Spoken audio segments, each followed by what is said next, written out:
Hello and Jai Hind everyone, and today we are here with a video of the current affairs which is covering the part of the November first part. Basically यहाँ पर जो नवंबर तक की current affair है, यानी कि 1 नवंबर से लेके टिल द 15 to 16 नवंबर तक की जितना भी most important part current affair है वो मैं आज आप सबके सामने लेकर आया हूँ। तो इसकी जो करंट अफेयर की वीडियो में हम जितने भी इम्पोर्टेंट टॉपिक्स हैं, चाहे वो नेशनल करंट अफेयर को लेकर हो, चाहे वो इंटरनेशनल करंट अफेयर को लेकर टॉपिक हो, इसके अलावा या वो बुक्स एंड ऑथर्स की मैं बात कर रहा हूँ, या मैं कोई आर्ट एंड कल्चर की अगर मैं बात कर रहा हूँ, या मैं बात कर रहा हूँ आर्ट एंड कल्चर के अलावा कहीं ना कहीं इकोनॉमिक की, ठीक है। और इसके अलावा कोई भी ऐसा टॉपिक जो एग्जाम के पॉइंट ऑफ व्यू से बहुत ज़्यादा इंपॉर्टेंट है और जिसकी पेपर में इंपॉर्टेंस बढ़ जाती है, वो सारी की सारी करंट अफेयर आज हम यहाँ कवर करेंगे। Is that clear? I hope आपको ये वाली बातें जो हम क्लियर होंगी। So let's start with that. Myself Mohit Sharma and आज हम स्टार्ट करते हैं इस वीडियो को। Welcome to the channel of L K academy. चलिए, so let's start and cover the basically November current affair part 1 जिसकी हम बात कर रहे हैं। तो फर्स्ट करंट अफेयर जो है हमारी, it's very interesting, which is all about the national current affair यहाँ हम कवर कर रहे हैं। And it is all about कि India launches national anti deepfake grid. अब ये देखिए, नेशनल एंटी डीप फेक की बात कर रहे हैं, मतलब ये क्या बात कर रहे हैं? आप लोगों ने मीडिया में देखा ही होगा कि एआई के थ्रू आजकल क्या चल रहा है बहुत बड़े लेवल पर, कि भाई साहब आपकी फेक इमेजेस, ठीक है, आपकी फेक इमेजेस, आपकी फेक वीडियोस और बहुत बड़े लेवल पर डिफरेंट डिफरेंट चीजें बनाई जा रही हैं जिसका गलत फायदा उठाया जा रहा है ना। तो यहाँ गवर्नमेंट ने एक पॉलिसी अनाउंस करी है, गवर्नमेंट ने एक चीज अनाउंस करी है कि deep fake grid, anti deepfake grid. मतलब क्या है कि जितनी भी एक्शंस होंगे उनके अगेंस्ट में एक ऐसा सॉफ्टवेयर, एक ऐसी टेक्नोलॉजी, एक ऐसा फ्रेमवर्क इन सब चीजों से लड़ने के लिए बनाया जाएगा। मतलब बेसिकली इन सब चीजों को रोकने के लिए, खत्म करने के लिए बनाया जाएगा, which is called deepfake. Now, the government of India has announced and begin the implementing a regulatory and the technological framework to combat deepfakes. Deepfakes में क्या क्या आ गया आपका? Videos, images, audio created after using AI to the कहीं ना कहीं impersonate, मिसलीड्स और द मैनिपुलेशन के लिए आजकल बहुत बड़े लेवल पे ये यूज हो रहा है। And other the synthetic material, आपने बहुत सारी एक्ट्रेसेस की वीडियो देखी होगी जो एक ह्यूज लेवल पे वायरल हो रही है। इसके अलावा आपने बहुत नॉर्मल लड़कियों की जो वीडियोस हैं उनके फोटोज को यूज करके उनकी काफी एक तरीके की गलत तरीके की वीडियोस बना दी जाती है, या लड़कों के साथ भी ऐसी चीजें सिमिलर वे में होती हैं। तो अब इन सब चीजों को रोकना जरूरी है। जैसे जैसे एआई आगे बढ़ता जा रहा है उस टेक्नोलॉजी को रोकना जरूरी है। कहीं ना कहीं गवर्नमेंट इस चीज पर सही तरीके से एक्शन ले रही है, गवर्नमेंट ने इसीलिए इसके बारे में बताया। अब ये आता किसके अंदर है? It comes under the ministry of electronics and the information technology. इस मिनिस्ट्री को शॉर्ट में हम मैती बोलते हैं, ठीक है, as I told you already also. तो मैती हम इसे बोलते हैं जस्ट बिकॉज ऑफ दैट कि कहीं ना कहीं ministry of electronics and information technology इसके अंदर इंक्लूड है। और यहाँ पर ये सारी की सारी जो चीजें हो रही हैं, है ना, जो फंडिंग ऑफ डिटेक्शन टेक्नोलॉजीज वगैरह ये सब हो रहा है, ये सब इंडिया एआई मिशन के तहत हो रहा है। तो पहली बात तो मैती ने एक ड्राफ्ट इशू किया to the IT means that is called intermediary guidelines and digital media ethics code rules, है ना, जो कि 22 अक्टूबर को ये एक ड्राफ्ट तैयार किया गया to just clearly address the deep fake content, ठीक है। उसके बाद under India's AI safe and trusted AI pillars project have been selected to build a deep fake detection tools. तो यहाँ पर किसका यूज हुआ है? यहाँ पर सिंपल से हम बात कर सकते हैं safe and trusted AI pillars का यहाँ पर डायरेक्टली इनका यूज हुआ है, ठीक है। तो यहाँ एक सबसे इंपॉर्टेंट इवेंट जो बहुत ज्यादा इंपॉर्टेंट हो जाते हैं 7 अक्टूबर, जहां पर अंडर इंडिया एआई मिशन क्या हुआ? सबसे पहले 5 प्रोजेक्ट सिलेक्ट करेंगे to develop the deep fake detection, ठीक है, उसको बाइस मिटिगेशन को देखने के लिए। दूसरा, 22 अक्टूबर को मैटी ने एक ड्राफ्ट इशू करा as I told you already. And 23 को additional reporting that MeitY plans targeting AI rules to the stem deepfake such, ठीक है। अब नाउ जितने भी एंटी डीप फेक ग्रिड है यहाँ पर वो कहीं ना कहीं अंडरवे में है, ठीक है। मतलब अभी ये पूरा का पूरा प्रोसेस अंडरवे में है, बहुत जल्द आपको देखने को मिलेगा। Ministry of electronics and information technology यहाँ डायरेक्ट इनका इन्वॉल्वमेंट है, ठीक है, एज आई टोल्ड यू इनका डायरेक्ट इन्वॉल्वमेंट है यहाँ पर। दूसरा, इंडिया एआई मिशन, ठीक है, and implementing agencies under the MeitY task with the safe trusted AI pillar. And basically यहाँ पर उनकी सिलेक्ट, मतलब बेसिकली जो भी फंडिंग है प्रोजेक्ट वगैरह को लेकर इन सबको यहाँ इंक्लूड किया गया। अगला, एकेडमिक एंड रिसर्च इंस्टीट्यूशन, जैसे एग्जांपल यहाँ कौन कौन इंक्लूडेड है? IIT Jodhpur, IIT Madras, IIT Mandi, IIT Kharagpur, इतने बड़े बड़े इंस्टीट्यूशन यहाँ पे इन्वॉल्वमेंट है जो यहाँ गवर्नमेंट का साथ देंगे। अगली जो पॉइंट यहाँ पर बहुत ज्यादा इंपॉर्टेंट हो जाती है वो ये है कि social media platforms AI content producer the draft rule place obligations on the platform to level AI generated content as on user content produce to declare the synthesis content, ठीक है। And media, civil society, and other users, they are indirectly stakeholder because the framework affected how to control is content is consumed, verified and the trusted, ठीक है। तो आई hope आपको इसके बारे में important जितनी भी इंफॉर्मेशन है वो मिल चुकी होगी, ठीक है। बट याद रखिएगा कि अगर डिटेक्शन एंड टेक्नोलॉजी इंफ्रास्ट्रक्चर की बात करूं तो वो it is generating under the India's safe and trusted AI, है ना। And India is furtherly developing the tools like deep fake detection के लिए टूल्स अभी जो जनरेट कर रही है, दैट इज कॉल्ड साक्ष्य, ठीक है। तो multi agent a deep fake detection and governance, याद रखिएगा। तो आईआईटी जोधपुर, आईआईटी मद्रास इसमें रियल बेसिकली काम कर रहे हैं। Real time voice deep fake detection system जो है वो आईआईटी खड़गपुर उसके ऊपर काम कर रहे हैं। तो different different institution are working on different different things and basically हमारा टारगेट है कहीं ना कहीं इस एआई के द्वारा जितना भी ज्यादा डीप फेक थी जो जितनी भी चीजें हैं उन सबको प्रॉपर तरीके से रिस्ट्रिक्ट करना, खत्म करना, उनको रोक पाना, और कहीं ना कहीं बढ़िया तरीके से यहाँ पर हमारी गवर्नमेंट और मिनिस्ट्री मिलकर यहाँ पर काम करे। नाउ जरूरी तो पता ही है आपको क्यों है, कहीं ना कहीं इनके जो थ्रेट्स हैं वो दिन प्रतिदिन बढ़ते जा रहे हैं, है ना। डिजिटल मीडिया पे हमारा जो आजकल विश्वास है ना वो उतना नहीं है। आपने आजकल पहले देखा होगा, पहले हम लोग बोलते होंगे अरे ये वीडियो ऐसी है, बट आजकल हम बोलते हैं ये तो it is AI generated video. कुछ भी हो रहा है, बंदर नाच रहा है, कभी कोई कुछ कर रहा है, कभी कोई कुछ भी कर रहा है। So anything is possible just because of AI, we need to stop them. कहीं ना कहीं हमें उसकी अकाउंटेबिलिटी पे देखना बहुत जरूरी है, हमें we need to control that actually, है ना। तो कहीं ना कहीं टेक्नोलॉजी, सोवरेनिटी, डोमेस्टिक कैपेबिलिटीज, इन सब की भी हमें जरूरत है, और यहाँ पर जरूरत है इन सबको रोकने की। नाउ अगर मैं बात करूं आपको कि हर एक पॉइंट ऑफ व्यू के एग्जाम से अलग अलग क्वेश्चन हो सकते हैं, तो कुछ इस तरीके से क्वेश्चन एग्जाम्स में पूछे जा सकते हैं इन की पॉइंट्स को ध्यान में रखते हुए।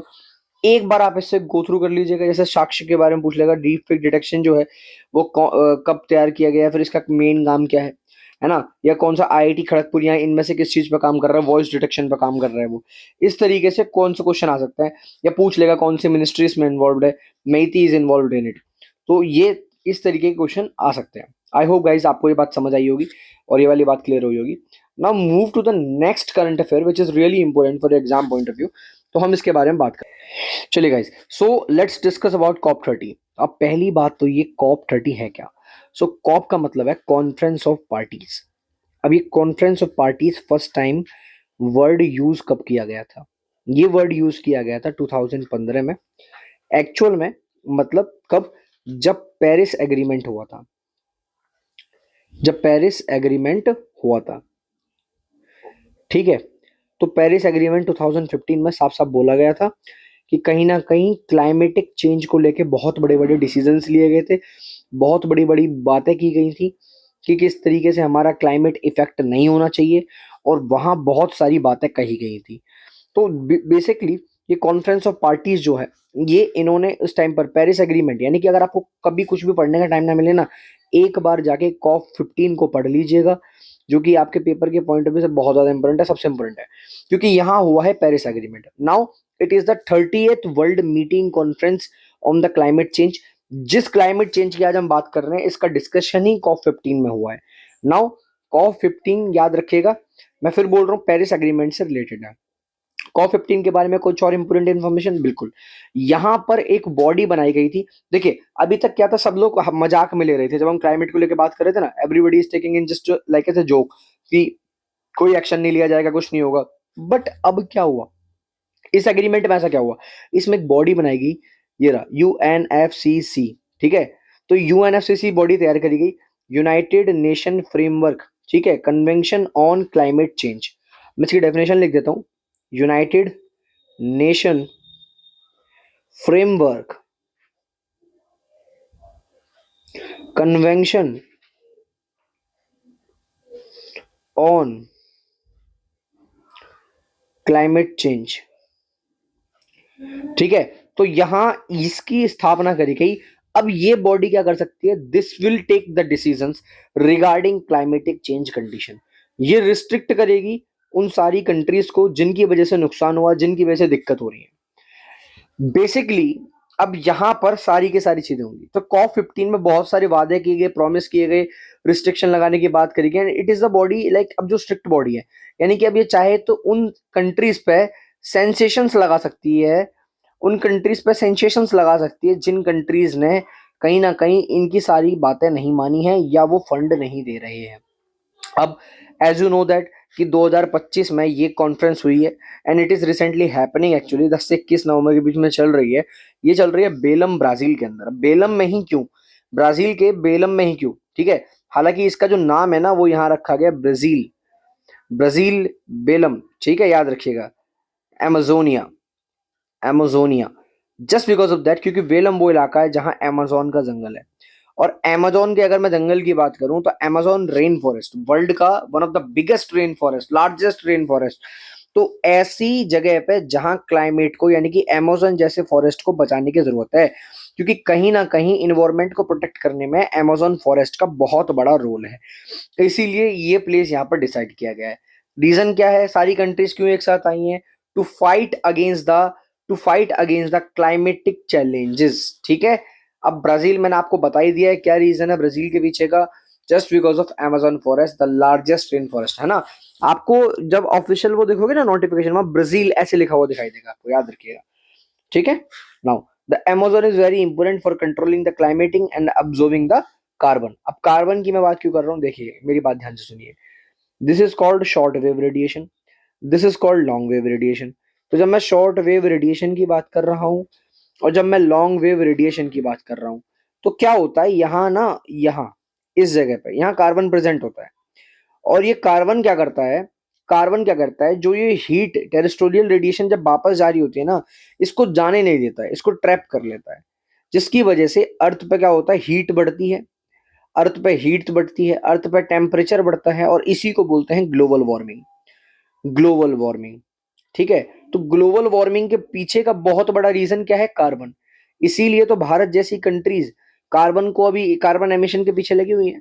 इसीलिए तो 2030 तक पेरिस एग्रीमेंट के तहत हमने सबने अपने अपने गोल टारगेट डिसाइड किए हैं कि हम सब कहीं ना कहीं इन सब चीजों पे रोक लगाएंगे। और कार्बन एमिशन की यहाँ बात की गई है। तो point to be like, point थोड़ा सा इंपॉर्टेंट यहाँ है पेपर के पॉइंट ऑफ व्यू से, ठीक है। और वो इंपॉर्टेंट क्यों है, जैसा कि मैं आपको बता चुका हूँ अभी, ठीक है, याद रखिएगा इस पॉइंट को। अब नाउ दूसरी बात क्या है यहाँ पर जो इंपॉर्टेंट ये है कि भैया यहाँ कार्बन बहुत बड़ा रोल प्ले कर रहा है ग्रीन हाउस गैसेस को बढ़ावा देने में, ठीक है। एंड नाइन, भाई carbon is the queen of actually green house gases, याद रखिएगा। तो हमें क्या जरूरत है, कॉप 13 ने एक मैसेज सेंड करा, we need to protect the nature in the forest. थोड़ा सा हिस्टोरिकल बैकग्राउंड जानते हैं इसका, क्या हुआ था। वेरी सिंपल, लाइक बेसिकली यहाँ पर एक ग्लोबल चेंज है, ग्लोबल प्रॉब्लम को लेकर। अब मुझे एक बात बताइए, आज जितना भी पॉल्यूशन हो रहा है, मुझे खाली जगह चाहिए थोड़ी सी, I just need a blank space, यहाँ कर लेते हैं, ठीक है। आज जितना भी नुकसान हो रहा है, what ever the damage is happening, it is just because of developed nation.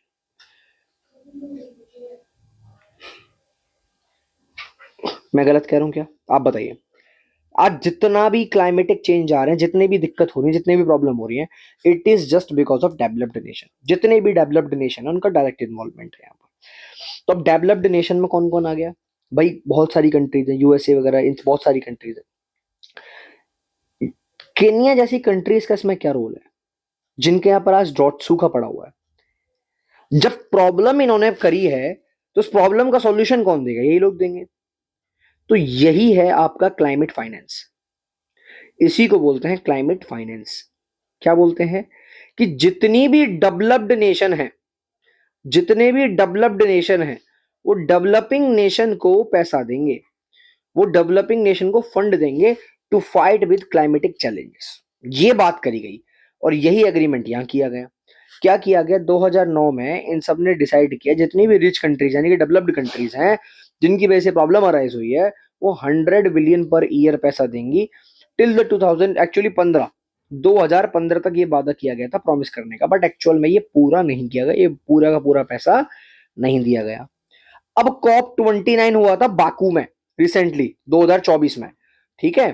तो अभी जैसे कॉप 30 हुआ है जो 2025 में, जो कि ब्राजील में हुआ है, वो बाकू में हुआ था पहले।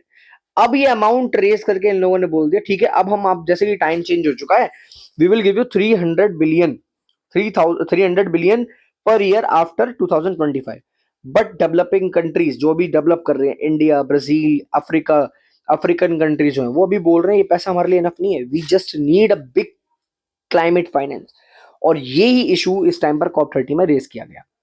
तो क्लाइमेट फाइनेंस, जैसा कि मैंने आपको बताया, वो पैसा है जो भी डेवलप्ड नेशन डेवलपिंग कंट्रीज को देते हैं, वो पैसा है to reduce the pollution, to build a solar wind clear energy, to protect the people from the flood, cyclone, heat, repair damage caused by the climate disaster, get new clean technologies. And without money basically poor countries can not fight with the climatic change in properly, you know that, है ना, कोई भी नहीं कर पाएगी।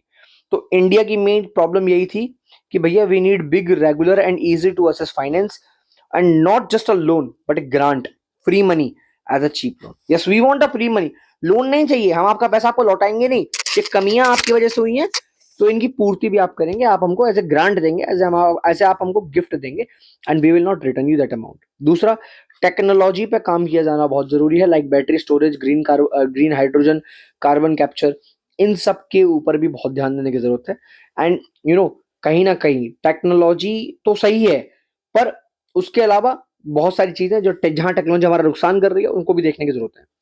ठीक है, now basically first deliver old promises 100 billion, और 300 बिलियन की बात कर रहे हैं। तो भैया पहले तो यहाँ पर मुझे पुराने टारगेट ही कंप्लीट होते हुए नहीं दिख रहे, तो मुझे नए टारगेट की तो भी उम्मीद ही नहीं है। ठीक है, तो ये थोड़ा फेयर होना चाहिए।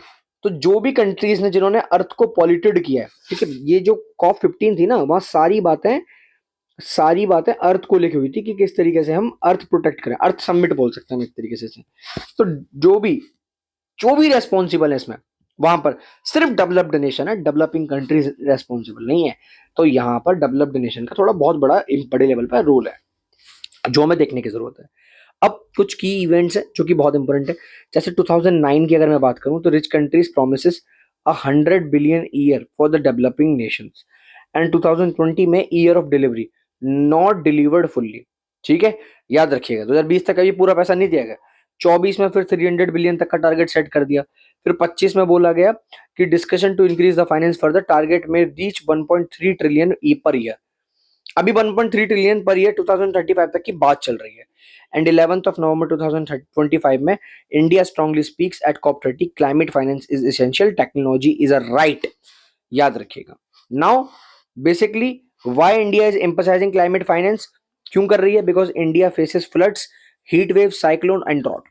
अभी उत्तरकाशी में जो दिक्कत हुई, देहरादून वगैरह में एरिया में दिक्कत हुई, पंजाब में जो फ्लड्स आई, ये सब इसी का तो इफेक्ट है यार। तो India need money for the solar, wind, green hydrogen, electric vehicles and adaptation major.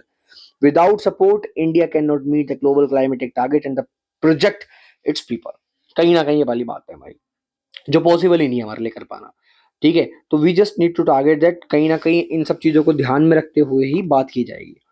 Now why the climate finance important globally, because इसकी इंपोर्टेंट रोल क्या है, क्यों इतनी ज्यादा जरूरी है?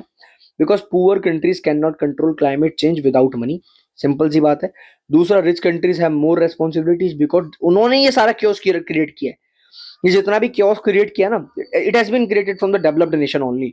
ठीक है, तो यहाँ more finance, more solar winds, clean tech and less pollution, safer climate, we need that actually, we need that and very simple manner, I am just telling that. तो यहाँ पर ये सारी चीजें की जरूरत है। आई होप आपको ये आर्टिकल बहुत ज्यादा इंपॉर्टेंट है, आपके पेपर के पॉइंट ऑफ व्यू से बहुत ज्यादा इंपॉर्टेंट है। ठीक है, तो उसको स्टार मार्क कर लो मेरे भाई, इस आर्टिकल को दोबारा पढ़ना, इस आर्टिकल पे जितने क्वेश्चन लगा सकते हो लगाओ, it is important. Now come to the third article. ठीक है, और ये प्रेस इंफॉर्मेशन ब्यूरो से लेकर आया हूं मैं सीधे उठाकर। पीआईबी इज ऑफिशियल, अब कहते हैं कि हमें एक तरीके से ऑफिशियल डाटा जहां हमें कहीं मिल सकता है, तो हमें पीआईबी पे मिल सकता है। नाउ बेसिकली क्या हुआ, व्हाट हैपेंड, एक तरीके से समझते हैं, शॉर्ट में समझते हैं। Supreme court forms committee on AI in courts. देखिए क्या है, Supreme Court of India has set up a committee to guide and watch over the artificial intelligence is used in the court. This group will decide which AI tool court should use, test them, set safety rules, and make sure use of AI does not harm the people's right. तो यहाँ पर बात करी गई है कि किस तरीके से एआई के लिए रूल्स सेट किए जाने चाहिए जिससे कि वो लोगों को हार्म ना करे। अब ये एआई 2 बार आ चुका है, एक तरफ एआई पर डीप फेक की बात चल रही है, आप बात समझ रहे हैं, वहीं दूसरी तरफ सुप्रीम कोर्ट इस पे बात कर रही है। तो कहीं ना कहीं एग्जाम के पॉइंट ऑफ व्यू से एआई वाला आर्टिकल इंपोर्टेंट हो जाता है। ठीक है, तो पहली बात तो why the court did this, court ने किया क्यों? देखिए, India's court have million of the cases and are shown AI can help speed up the routine task. Simple सी बात है, आज यहाँ पर हमारे यहाँ पर बहुत सारे केस है ना, तो मिलियंस ऑफ केसेस जो हैं वो हमारे यहाँ पेंडिंग पड़े हुए हैं। तो उन पेंडिंग केसेस को जल्दी जल्दी जल्दी जल्दी है ना, मतलब एक रूटीन टास्क में लाने के लिए उन सारे चीजों को, जो भी आजकल एक फॉर्मेलिटी है जो एक इंसान करता है। आज भी एग्जांपल, अगर जैसे मैं कोर्ट में गया था एक बार, तो आई हैव सीन दैट कि वहां एक फाइल ढूंढने में 1 घंटा लग गया। आप समझ रहे हैं, एक नॉर्मल सी फाइल ढूंढने में 1 घंटा लग गया। वही काम अगर आज की डेट में एआई करे तो, वही फाइल अगर एआई ढूंढ कर दे तो शायद 1 मिनट या 1 सेकंड लगेगा। So this is the time gap, है ना, जहां पर एआई की जरूरत है वहां एआई को लेकर आओ। AI can translate judgements into a regional language and the transcribe spoken argument so more people can read and understood the court decision. ये बहुत इंपॉर्टेंट चीज है। देखिए मेरी बात ध्यान से सुनिए, आज की डेट में वी नीड ट्रांसलेटर, नीचे हमें एक टाइपराइटर चाहिए सारी चीजों को टाइप करने के लिए। अगर हम एक ऐसा एआई सिस्टम जनरेट कर दें जो पूरे केस के वर्डिक्ट को सुने और सारी चीजों को एज इट इजली रिकॉर्ड करता हुआ जाए, तो मेरे पास केस की सारी प्रोसीडिंग्स होंगी, सारे वर्डिक्ट होंगे, केस की एक एक डिटेल होगी, इवन जो वर्डिक्ट वहां दिए जा रहे हैं, जो चीजें बोली जा रही हैं, वो एज इट इज लिख दी जाएंगी। And I don't need a person for that. So यहां पर हमें एआई की जरूरत है, बट इसके ऊपर एक पर्सन एक बिठाना जरूरी है जो एआई को मॉनिटर करेगा। तो मैं यहाँ पर ह्यूमन जो तरीके से रिसोर्सेज है ना, उनको खत्म नहीं कर रहा हूं। मैं क्या कह रहा हूं, एआई को लाओ, काम फास्ट करो, बट उसके ऊपर एक ह्यूमन रिसोर्स बिठा दो। एक human resource, AI is a one time investment, ठीक है, एआई में क्या है, वन टाइम इन्वेस्टमेंट है, आपने कर दी, बट एक ह्यूमन रिसोर्स अगर ऊपर रहेगा तो वो भी डेवलप करेगा, उसके साथ साथ चीजें भी डेवलप होंगी। बहुत सारे ऐसे काम है जहां पर AI is not able to like do that work, but human can do that. But AI can make mistakes as I told you, और बाइस्ड भी हो सकता है, and it may misuse the private code data. So a committee is needed to make rules and check AI tools before to use as I told you. AI ठीक है, but उसके ऊपर एक मॉनिटरिंग कमेटी का होना बहुत जरूरी है, इट इज रिक्वायर्ड, राइट। ठीक है, तो अगर एक मॉनिटरिंग कमेटी उसके ऊपर होगी तो सारी चीजें अपने आप में पॉसिबल हो पाएंगी। नाउ शॉर्ट हिस्ट्री की अगर मैं बात करूं, जो हम थोड़ा सा बता दें इसके बारे में, 2019 में Supreme Court created an artificial intelligence committee, जो कि पहला स्टेप लिया गया था to study and recommend the AI use in court. AI का जितना भी यूज है कोर्ट में, उनको स्टडी करने के लिए। दिस कमेटी बात chaired by the Supreme court के जो जज हैं उन्हीं के द्वारा इसको चेयर्ड किया गया था। देन फरवरी 2023 में the court started using AI tools, जैसे transcribe oral arguments in big cases. 23 से 24 के बीच में governments e court phase 3 included a specific budget and plan for the AI and future technology in courts। Basically यहाँ money and project वगैरह को set किया गया, साइड किया गया, इन सबके बारे में बात की गई।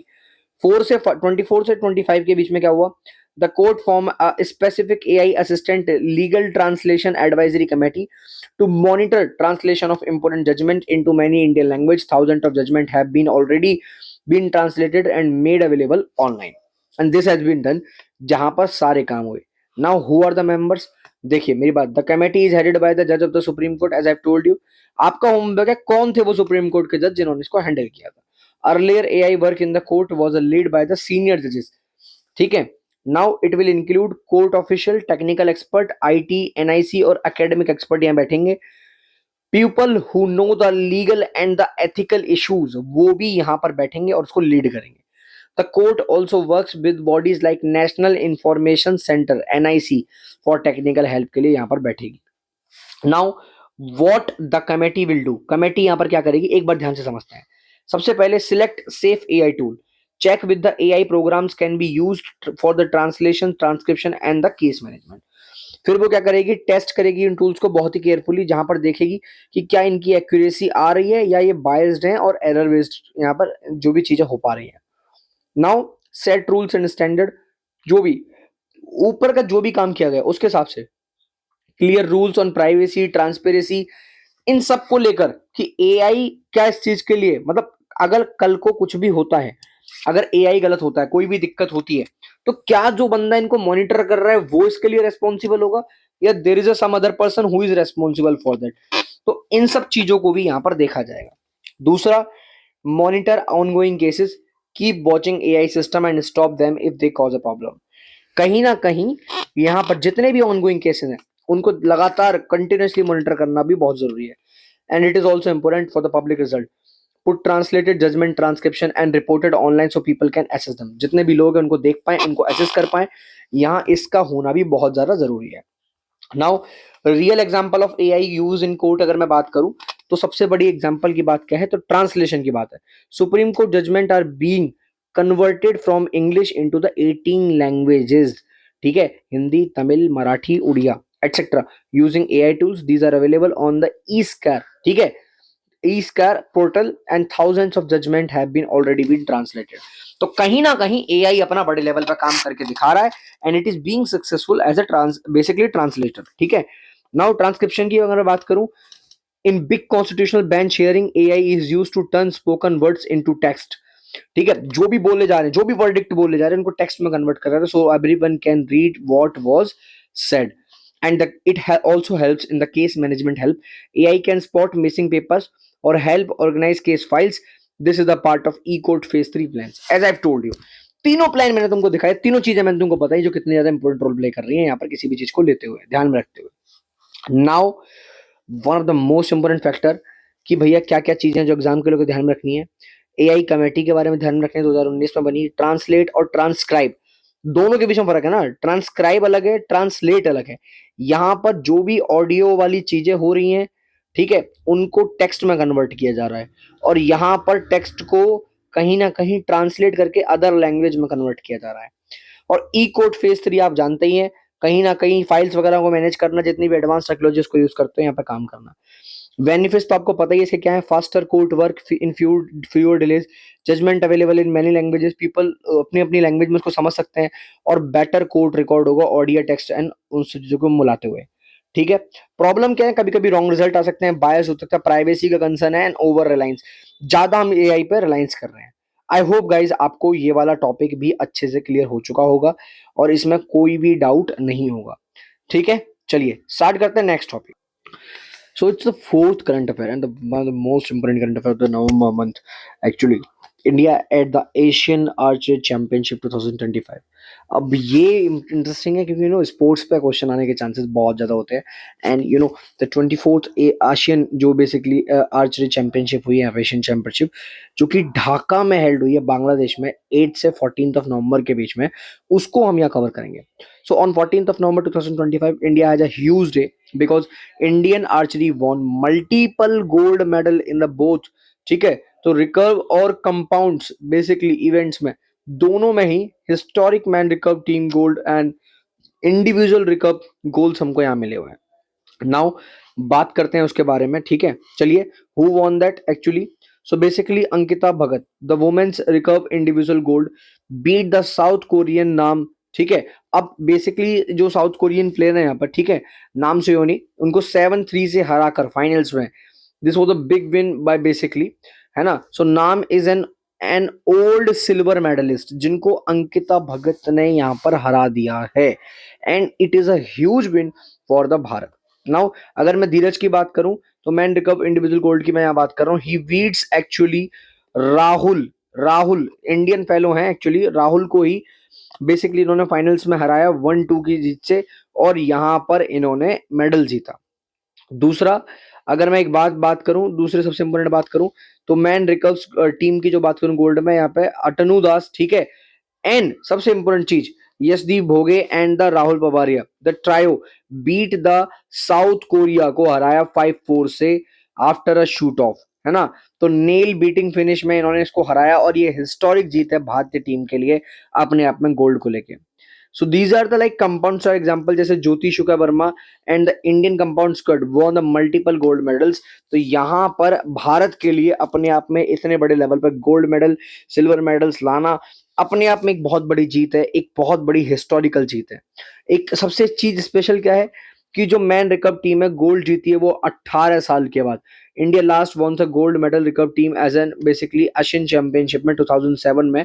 एंड उसके बाद, ठीक है, 2007 में तो basically Rahul Banerjee, Mangal Singh Champia and Jayanta basic Talukdar, ये इन्होंने उस टाइम पर जीता था, पर 2025 में 18 साल के इंतजार के बाद दोबारा साउथ कोरियन टीम को यहाँ पर हराकर भारत ने अपने डोमिनेंस को यहाँ पर जाहिर कर दिया है और बता दिया है कि it's not all about defence, it's not only about other sector technology, but अब भारत स्पोर्ट्स में भी अपने आप को आगे बढ़ाता हुआ देख रहा है।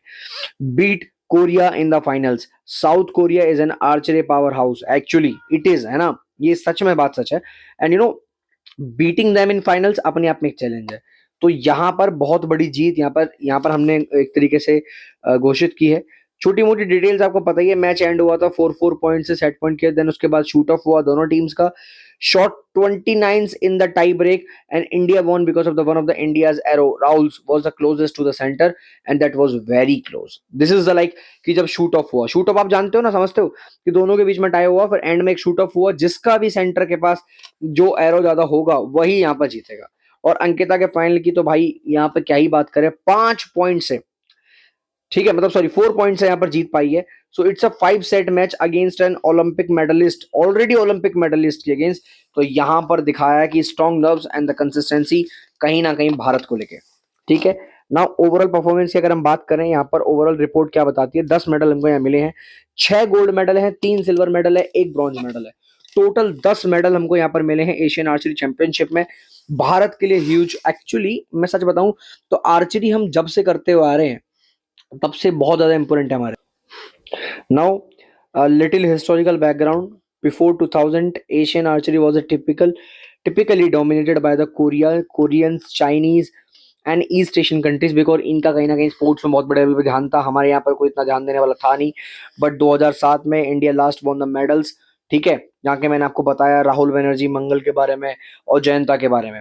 नाउ 2010 से 2020 के बीच में, ठीक है, इंडिया ने थोड़ा थोड़ा इंप्रूव किया, जैसे दीपिका जी ने, कुमारी, अतनु, डोला and Ritul become the prominents. Basically they started winning the medals regularly at the World Cups, Asian Games and World Championship, and 2025 में एकदम धागे खोल दिया भाई साहब दूसरी टीम के, and it is like a historic win basically for the Bharat. Now अब इंडियन, इससे क्या होगा, आने वाली जो जनरेशन है कॉन्वर्ट, कहीं ना कहीं आपको पता है नीरज चोपड़ा जैसे लोगों ने जब से गोल्ड मेडल जीतना स्टार्ट किया ना, तो भारत का विश्वास बढ़ गया है कि अब भारत जाएगा तो भारत को भी गोल्ड जीतने से कोई रोक नहीं सकता। तो एथलीट्स के लेवल में बिग इवेंट्स जितने भी हो रहे हैं यहाँ पर, तो जितनी भी चैंपियनशिप जैसे Asian games 2026, world championship, Olympics, इन सब के लिए बहुत बड़े लेवल पर कॉन्फिडेंस बूस्ट हो रहा है, सॉरी, है ना। तो कॉन्फिडेंस बिल्ड हो रहा है, कॉन्फिडेंस बूस्ट हो रहा है, जो कि अपने आप में बड़ी चीज है। दूसरा, कोचेज, एकेडमिक्स, इन्वेस्टमेंट, जो भी हम यहाँ कर सकते हैं अब उसको बढ़ा सकते हैं, और कितनी नई नई टेक्निक्स को हम यूज कर सकते हैं जो कि इनके लिए यहाँ बेटर होंगी। नाउ दिस इज व्हाट कि 24th एशियन आर्चरी चैंपियनशिप थी जो कि ढाका बांग्लादेश में हुई। याद रखिएगा पेपर में क्वेश्चन आ सकता है। 14 नवंबर को इंडिया की बड़ी विनर, टोटल 10 मेडल्स हैं, 6 गोल्ड मेडल है, 3 आपके सिल्वर मेडल है और 1 आपका ब्रॉन्ज मेडल है, ठीक है, याद रखिएगा। नाउ दिस इज कॉल्ड, हमने यहाँ पर जीत घोषित करी है प्रॉपर तरीके से, और first man recurve team gold medal है since 2007 after 18 years, total 10 medals including 6 gold, 6 silver, 3 silvers and 1 bronze medal, ठीक है। आई होप गाइज आपको ये वाला पार्ट जो है क्लियर हो गया होगा। और move to the next part, move to the next current affair, that is called what is the urban heat index program. So basically मैं बात करूं, ये एक नया प्रोग्राम है जो कि गवर्नमेंट के थ्रू लॉन्च किया गया है to measure how hot different parts of different city of the country become and to help the cities reduce heat. देखिए अभी दिल्ली में आप जाइए, आज की डेट में ठंड तो अच्छी खासी पड़ रही है, बट आज से कुछ टाइम पहले अगर आप गर्मी में जाते तो 50 डिग्री के समथिंग समथिंग टेम्परेचर पहुंच जाता दिल्ली में, और यही टेम्परेचर लगभग लगभग उत्तराखंड जैसी ठंडी जगह है ना, वहां भी टेम्परेचर बढ़ता जा रहा है। तो ये हीट वेव्स कहाँ से आ रही हैं, सिटीज इतनी गर्म कैसे हो रही हैं? आपको पता है सिटीज ज्यादा गर्म है due to pollution, they become hot, the government should do and what is to do the for the cool the city. मैंने एक आर्टिकल भी लिखा था इसके ऊपर, which is called right to cooling, ठीक है। तो राइट टू कूलिंग, ठंडा रहना हम सबका राइट्स है। हालांकि हमारी कंट्री में एसी लगाना वो लगाना, ये सब हम बोलते हैं कि हम कार्बन एमिशन कर रहे हैं, ये कर रहे हैं, वो कर रहे हैं। तो मतलब बेसिकली हम यहाँ बात कर रहे हैं कि किस तरीके से हम पॉल्यूशन बढ़ा रहे हैं, है ना। बट कहीं ना कहीं वेस्टर्न कंट्रीज में भी ये चीजें हैं, और वेस्टर्न कंट्रीज में इसको उनका हक माना जाता है, जो कि जरूरी है ना। सो बेसिकली हीट मैप का एक तरीके से हम रोड मैप तैयार कर रहे हैं, यहाँ बताएंगे किस तरीके से चीजें इंपैक्ट कर रही हैं। Now what is the program needed, program को इसको चाहिए क्या, सिंपली सी क्या। तो cities are full of building, concrete roads, less trees, a lot of traffic and a tall structures, ठीक है, इसकी वजह से क्या होता है, इसकी वजह से एक बहुत बड़ी इंपॉर्टेंट चीज होती है कि जो सिटी है वो 2 से 10 डिग्री तक ज्यादा गर्म होती है एज कम्पेयर टू। सो मतलब this is called urban heat island effect बोलते हैं इसको। यानी कि जो गांव के थ्रू, गांव के कंपैरिजन में शहर जो है वो ज्यादा गर्म क्यों हो जाते हैं। अब नाउ इसी की वजह से हीट स्ट्रोक लोगों को आते हैं, और आजकल हीट स्ट्रोक की वजह से बहुत ज्यादा डेथ रेट बढ़ चुका है, लोगों की मौत ज्यादा हो रही है, हेल्थ प्रॉब्लम इंक्रीज हो जाती है, इलेक्ट्रिसिटी यूज जो है वो ग्रो हो रहा है, एंड जो पुअर पीपल है वो ज्यादा सफर कर रहे हैं कहीं ना कहीं इन सब चीजों से, क्योंकि यार कहीं शेड ही नहीं है। अब गांव में क्या, आदमी को गर्मी लगती है वो पेड़ के नीचे जाके बैठ जाता है, एक पेड़ होगा उस पेड़ के नीचे आके जाके गांव में आदमी बैठ जाएगा तो उसके राहत मिलेगी, खेतों में जाके बैठ जाएगा, शहरों में कहाँ बैठेगा। तो there is no like any area, और कहीं बैठ भी गया अगर किसी दीवार के साइड में जाके, तो वहां एसी से गरम गरम हवा आ रही होगी उसके लिए, है ना, या फिर कहीं ना कहीं एक्सटेंशन वगैरह लगे होंगे, है ना, तो ये बहुत ज्यादा इश्यूज करते हैं।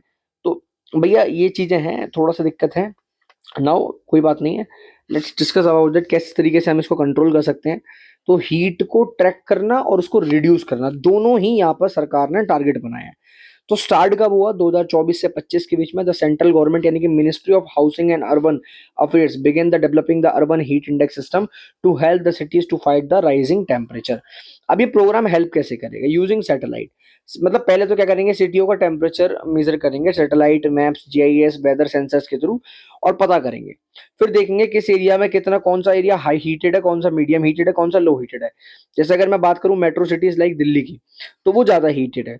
इसी के अलावा मैं जैसे बात करूं एक नॉर्मल सी सिटी, जैसे अगर मैं नॉर्मल से कोई भी एरिया पकड़ लेता हूँ, just to get any of area जो थोड़ा कम कंजेस्टेड हो, एग्जांपल मैं लाइक बुलंदशहर लेते हैं, चलिए ठीक है। तो मैंने बुलंदशहर ले लिया जो कि ग्रेटर नोएडा के पास है, एंड लो हीटेड एरिया। आप चलिए कोई विलेज ले लीजिए, ठीक है, आप किसी भी विलेज को उठा लीजिए, कोई भी विलेज जहां पर मतलब बेसिकली गांव हो, जगह हो जहां पर बहुत कम हीट है, या सिटियों के हिसाब से ही। चलिए लेट्स टॉक अबाउट कि कोई भी सिटी के हिसाब से, and I to get like Mathura उठा लिया हमने, ठीक है, मथुरा उठा लिया। तो अब या वृंदावन उठा लिया, लेट्स टू वृंदावन, ठीक है। चलिए नाउ आज भी आज भी यहाँ विलेजेस हैं, आज भी यहाँ गांव है, इसीलिए यहाँ ठंड नहीं है, आज मतलब ज्यादा गर्मी नहीं है। आज भी यहाँ पर थोड़े बहुत गांव है, थोड़े बहुत शहर है, इसीलिए थोड़ा मीडियम सेटअप है। यहाँ पूरी तरीके से इंडस्ट्रियलाइज एरिया है, पूरी तरीके से कहीं ना कहीं लोग काम कर रहे हैं, तो ये ज्यादा गर्म रहेगा as compare to other thing. Now heat hotspot identify करना अपने आप में बहुत जरूरी है। तो these are the hotspot areas of the city, जैसे डेंसली पॉपुलेटेड कॉलोनीज हैं, स्लम्स हैं, area with no trees, big concrete zones, तो यहाँ पर क्राउडेड मार्केट एरियाज। तो इन सबको हाईलाइट करना, इन सबको पता करना भी जरूरी है, ताकि इन सब के ऊपर बेसिकली एक्शन लिया जा सके। तो take actions to cool the cities, plant more trees.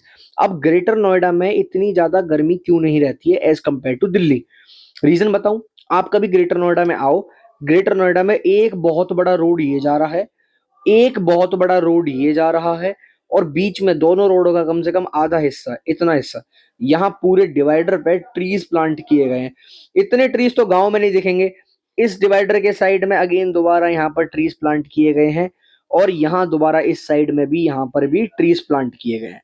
तो अब आप एक चीज देख पा रहे हो कि तीनों साइड में ट्रीज हैं, ये रास्ता जाने के लिए है, ये रास्ता आने के लिए है।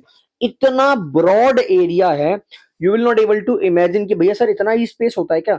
और दिल्ली में मैं आपको बताऊं, ये मान के चलिए आपको सिर्फ इतना एरिया मिलेगा, उसी में आपको दोनों साइड के रोड मिल जाएंगे, बीच में बड़े बड़े डिवाइडर्स भी मिल जाएंगे। मतलब इतना ही रोड मिलेगा, इतना ही रोड मिलेगा दिल्ली में, इसी पे आपको चलना है। This is the difference between greater Noida and Delhi. तो भैया ट्रीज को प्लांट करना जरूरी है, ठीक है, पार्क वगैरह बनाना जरूरी है, उसके अलावा कूल एंड व्हाइट रूफ्स बनाना जरूरी है। भाई जितना आप डार्क कलर यूज करोगे, जितना आप रेड ब्लैक यूज करोगे, उतना ज्यादा धूप आएगी, उतनी ज्यादा गर्मी रहेगी। वो व्हाइट रिफ्लेक्ट करता है, हमको पता होना चाहिए। पार्क जरूरी है, वाटर बॉडीज हैं, है ना, शेड एरियाज हैं, हीट वार्निंग पब्लिक को देना, अर्बन प्लानिंग चेंज करना to improve the air flow. अब इतना कंजेस्टेड लोग बना लेते हैं दिल्ली में, अगर आप कभी जाओ तो घर देखो, तारों के जाल बिछे होते हैं, आप पता ही नहीं कर पाओगे मेरा वायर कौन सा कहाँ, वायर कौन सा, वायर कैसे कब कनेक्ट हो रहा है। You will not able to, आप पता ही नहीं कर पाओगे कुछ भी चीज। इतना गंदा लगता है ना देखने में, कंजेस्टेड। आपको बड़ा अच्छा लगता होगा ना सुन के कि you are living in Delhi and बड़ी प्यारी जगह है, वो है। तो मतलब मैं तो ग्रेटर नोएडा से हूँ, but I am telling you one thing कि दिल्ली इतनी Look, there are some places in Delhi like Dhaula कुआं जो आर्मी कैंटोनमेंट एरियाज हैं, एम्बेसीज एरियाज हैं, यहाँ इंडिया गेट वगैरह है, वो एरिया काफी ब्रॉड है, काफी बड़े हैं, वहां बहुत स्पेस है। But let's talk about one thing, ऐसे एरियाज की बात करो, द्वारका हो गया, यू नो, कहीं ना कहीं द्वारका के अलावा कोई भी पश्चिम नगर वगैरह हो गया, तो भाई साहब इन जगह पे इतना कंजस्टेड है ना, इतना कंजस्टेड, उत्तम नगर हो गया, ये इतने कंजस्टेड है कि इंसान ऐसे ही मर जाए देख देख कर, मतलब गांव का इंसान तो मर ही जाए, सच में लिटरली मर जाए, तो नहीं रह सकता। जितना बड़ा आपका वॉशरूम होता होगा, बाथरूम होता होगा ना, उतना बड़ा उनका घर होता है गाँव में। तो ये मतलब शहर, इन दिल्ली जैसे शहरों में, मैं सिंपली आपको डायरेक्टली बता रहा हूँ इन शॉर्ट, ठीक है। Now, protected peoples. The program help identify area people can may get heat stress, where where the hospital need to be alert, and where the work need shelters or the water stations. इन सब की जरूरत है। अब benefits of the urban heat index क्या होगा? Heat waves को control करने में मदद करेगा, हीट स्ट्रोक लोगों को कमाएंगे, प्रॉपर प्लानिंग होगी, लेस एसी यूजेज होंगे, और ओवर हेल्थ एंड कंफर्ट पे भी ध्यान दिया जाएगा, और क्लाइमेटिक चेंज से भी हम लड़ाई कर पाएंगे। दिस इज नीडेड एक्चुअली, ये बहुत ज्यादा नीडेड है, आज की डेट में जरूरत है। Now one of the most important topic, what is the G20। G20 यहाँ पर हमारे लिए बहुत ज्यादा इंपॉर्टेंट हो जाता है ना। G20 का मतलब है group of twenties, in a group of twenties world twenties major economies are involve in that. Basically, this includes the rich countries, fastest developing countries like India is also involved in that. So they work together to discuss global economic issues, climatic change, environment, development, trade, and the finance stability के बारे में यहाँ बात करते हैं। Now it is one of the most important international group after the United nation. UN के बाद एक one of the most important nation group है जो कि इन्वॉल्व होता है, जो कि यहाँ सारे डिसीजन लेता है। When was the G20 form? तो it was formed in the 1999। Reason क्या था कि 1997 से लेके 88 में Asian financial crisis showed that world needed a bigger group, not just like a G7 जैसे छोटे मोटे ग्रुप नहीं चाहिए। अब ग्लोबल प्रॉब्लम को मैनेज करने के लिए ग्लोबल लेवल पे बड़े ग्रुप्स की यहाँ पे हमें जरूरत है। तो manage the global economic problem we need the groups like G20। G7 में पहले सिर्फ USA, UK, France, Germany, Italy, Japan और कनाडा जैसे लोग थे जो कि बड़े बड़े डिसीजंस लेते थे, but these developing countries but not include. अब एक बात सोचो, जो आज के टाइम पे उभरता हुआ सितारा है, अगर आप उसे इंक्लूड नहीं करोगे ना, तो प्रॉब्लम इससे आपको ही होने वाली है। सो G20 was created with both developed plus developing nation जो कि सारे डिसीजंस ले पाए। Now G20 has the 19 countries और यूरोपियन यूनियन, एक मेंबर यूरोपियन यूनियन है, इसीलिए हम इसको 19+20 है ना G20 बोलते हैं, याद रखिएगा। एक तो 19 कंट्रीज हैं, ऊपर से यूरोपियन यूनियन भी इसका बहुत बड़ा पार्ट है, ठीक है। Now all 20 members join the formation itself in 1999, and इसका बड़े लेवल पर साइज हुआ, लाइक बेसिकली कि countries were chosen on the base of size of economy, population, role in the world trade and regional balance. 19 member कौन कौन से, ध्यान से सुन लीजिए, अर्जेंटीना, ऑस्ट्रेलिया, ब्राजील, ठीक है, Canada, China, France, Germany, India, Indonesia, Italy, Japan, Mexico, Russia, Saudi Arabia, South Africa, South Korea, Turkey, United basically kingdom, US, and the last member is called European Union. These all are the 20 members of the G20। And आपको पता है G20 की जो भारत ने अभी अभी यहाँ पर कुछ टाइम पहले, 1-2 साल पहले, भारत ने इसकी पूरी की पूरी लीडरशिप, प्रेसिडेंसी संभाली थी, है ना, जहां हमने एक नारा भी दिया था, वसुदेव कुटुंबकम। आपको पता होगा, वसुदेव कुटुंबकम। सो ये पेपर में क्वेश्चन आ जाता है, वसुदेव कुटुंबकम हमने कहां से उठाया है? It has been taken from Mahaupanishad. Mahaupanishad, ऐसा ही एक बहुत फेमस श्लोक है that is called Mundaka Upanishad से उठाया गया है, सत्यमेव जयते, सत्यमेव जयते, it has been taken from, ठीक है, it has been taken from Mundaka Upanishad, Mundaka Upanishad. Guys don't talk about my writing, it's like that. तो ये कभी नहीं सुधर सकती, ठीक है, बट ठीक है, मैं बोल रहा हूँ, आपको समझ आ जाएगा। Now no country after the 1999 has been newly added as a member of a member is in a fixed actually in it. Now what is the G20 environment ministry meeting?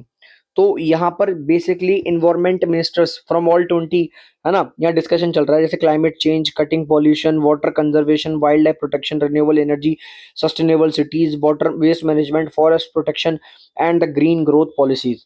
तो ये यहाँ पर सब मिलकर डिसीजन ले रहे हैं किस तरीके से पॉल्यूशन और क्लाइमेट चेंज के इफेक्ट को भी खत्म किया जाए। जैसा कि क्लाइमेट चेंज को लेकर तो हम COP30 की समिट में भी बात कर चुके हैं, बट यहाँ भी बड़े लेवल पे बात की जाती है, एंड ये मीटिंग उससे ज्यादा इंपॉर्टेंट है, मैं सच बताऊं तो, है ना।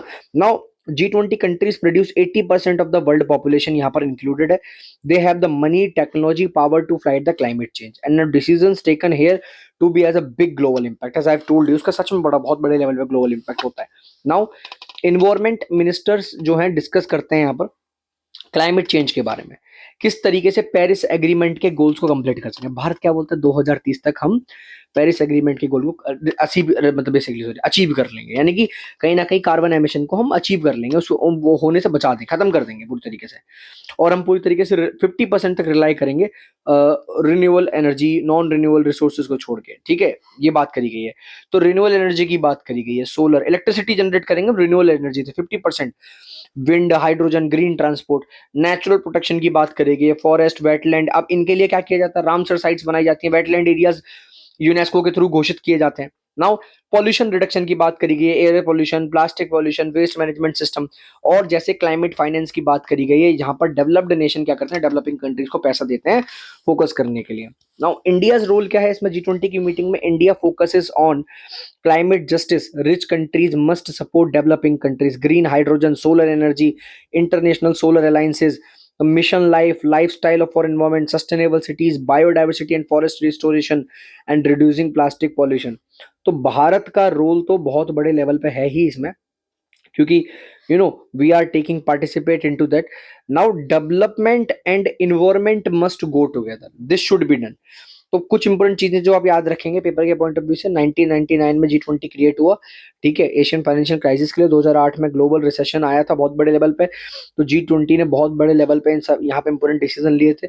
2015 में G20 ने, देखिए 2015 बहुत ज्यादा इंपॉर्टेंट है, as I told you, COP15 पढ़ लीजिएगा, पेपर के पॉइंट ऑफ व्यू से बहुत ज्यादा इंपॉर्टेंट है। तो G20 ने सपोर्ट किया पेरिस क्लाइमेट एग्रीमेंट को। 2017 से 23 में basically environment issue become major part of the G20 discussion, and 2023 में इंडिया ने प्रेसिडेंसी करी, जो कि अपने आप में एक बहुत बड़ी चीज थी, जहां पर वसुधैव कुटुंबकम इंडिया ने एक गोल भी दिया, नारा भी दिया। So this is all about कि भैया यहाँ किस तरीके से हमने चीजें यहाँ पर ये देखी हैं, कवर की हैं और जानी है, ठीक है। चलिए एक लास्ट टॉपिक की तरफ चलते हैं अब, ठीक है, और इस लास्ट टॉपिक को कंप्लीट करने के बाद हमारा टॉपिक कंप्लीट हो जाएगा। तो एक बार फटाफट इसको देख लेते हैं कि हेरिटेज डिजिटलाइजेशन क्या है। डिजिटेशन बोलते हैं इसको बेसिकली। तो डिजिटेशन का मतलब क्या, जितने भी हमारे मन्यूस्क्रिप्ट्स वगैरह, पेंटिंग है, मॉन्यूमेंट है, म्यूजियम है, ओल्ड बुक है, इंपोर्टेंट साइट्स हैं, उन सबकी एक डिजिटल लाइब्रेरी टाइप की तैयार की जाए, जहां पर ओरिजिनल चीजों को बिना छुए लोगों तक सारी ओरिजिनल इंफॉर्मेशन पहुंच जाए। मतलब एग्जांपल ले लो, आज भी हमारे पास हमारा ओरिजिनल कॉन्स्टिट्यूशन लिखा हुआ है, अब उस ओरिजिनल कॉन्स्टिट्यूशन को बार बार हम टच करेंगे, इतने साल हो चुके हैं, 70 साल हो चुके हैं, 60 साल हो चुके हैं, तो 70 साल लगभग हो चुके हैं, तो उसके बाद अगर मैं उसको टच करूंगा, बार बार लोगों से पढ़ेंगे, तो कहीं ना कहीं डोंट यू थिंक दैट कि उसके डैमेज होने के चांसेस ज्यादा है। तो उसके डैमेज इफेक्ट को बचाने के लिए, उसको रोकने के लिए हमें यहाँ जरूरत है, तो किसकी जरूरत है, डिजिटलाइज करने की जरूरत है। तो protect original from wear and theft, भाई चोरी होने के भी चांसेस है, उनको फिर हम सेफ गार्ड कर देंगे, एक जगह रख देंगे, वो just for the show piece के तौर पे उसको देखा जाएगा खाली, फिर डिजिटल चीजों के थ्रू ही इसको स्टडी किया जाएगा। स्टूडेंट्स के पास इसका डाटा पहुंच सकता है, रिसर्चर्स के पास, पब्लिक के पास पहुंच सकता है। टेक्नोलॉजी का यूज करके सर्च, AI, ट्रांसलेट वगैरह लोग स्टडी कर पाएंगे और बैकअप भी क्रिएट कर पाएंगे, जो कि खोने का डर यहाँ पर नहीं होगा इन हेरिटेज वगैरह जितनी भी चीजें हैं। एग्जाम्पल, अगर आज नालंदा यूनिवर्सिटी के जितनी भी बुक्स हमारी जला दी गई थी, अगर उस टाइम पर टेक्नोलॉजी इतनी एडवांस होती कि डिजिटलाइजेशन इनका किया जाता, तो आने वाले कई सालों तक भी लोग इनको स्टडी कर पाते, and it can be done very easily. Now ये अडॉप्ट किया गया, adopt a heritage 2.0 for the monuments. यहाँ पर बात करी गई इन सब चीजों के बारे में, मॉन्यूमेंट्स वगैरह को सेफगार्ड करने के बारे में। सेकंड मिशन है इसका मनुस्क्रिप्ट्स, यानी कि ज्ञान भारतम मिशन यहाँ पर लॉन्च किया गया मनुस्क्रिप्ट्स के लिए। एंड तीसरा है यहाँ पर डिजिटल स्पेस, यानी कि डिजिटल स्पेस क्रिएट करना भी जरूरी है, जहाँ सारे काम होंगे, एंड यही सारे डिसीजन यहाँ पर लेगा। अब यहाँ कौन सी मिनिस्ट्री इन्वॉल्व है, ये पेपर के लिए इंपॉर्टेंट है। Actually ministry of culture is involve there, and archaeological survey of India directly यहाँ पर इन्वॉल्वमेंट अपना शो करेगा। National mission for manuscripts, state museums, universities, researcher bodies, और जितनी भी aesthetic societies and museum bodies हैं यहाँ पर, वो यहाँ पर बड़े लेवल पे इंक्लूडेड है। और कुछ टेक्निकल पार्टनर्स है, जैसे IIT, CDAC, NIC वगैरह, है ना। तो जितनी भी ऐसी कम्युनिटीज हैं जो बहुत ज्यादा इंपॉर्टेंट रोल प्ले कर रही हैं, वो यहाँ पर डायरेक्टली इन्वॉल्व है। नाउ क्या किया जाएगा, सर्वे और लिस्ट होगी, उसके बाद उनके कंजर्वेशन प्रिपरेशन किया जाएगा, फिर उनको डिजिटलाइज किया जाएगा, उनकी स्कैन फोटोग्राफी और 3D कैप्चर्ड होंगे, उसके बाद प्रोसेसिंग होगी मेटा डाटा की, and then storage and access किया जाएगा, उसके बाद सारा डाटा उसके ऊपर डाल दिया जाएगा। So which has been going on from 2003 and 2025 4 से 25 तक हम इसको बड़े लेवल पर करने की कोशिश कर रहे हैं, and recently we are just going through with that process. I hope guys आपको ये आर्टिकल समझ आया होगा। मैं ये आर्टिकल डाल दूंगा और आप इसे एक बार इस आर्टिकल को गो थ्रू कर लीजिएगा। इट्स नॉट लाइक इतना इंपोर्टेंट नहीं है, बट कुछ इंपोर्टेंट फैक्टर्स थे जैसे कि national mission for manuscripts, Gyan Bharati mission, Indian heritage for digital space, I have already told you, and adopt heritage 2.0। तो कुछ ऐसे प्रोग्राम लॉन्च किए गए थे टू प्रोटेक्ट हमारे मॉन्यूमेंट्स वगैरह इन सब चीजों को करने के लिए। So it's all about digitalization. I hope guys आपको ये वीडियो पसंद आई होगी and you just love that video. तो मिलेंगे फिर अगली वीडियो में, तब तक के लिए जय हिंद, वंदे मातरम। ठीक है गाइज, बाय बाय एवरीवन।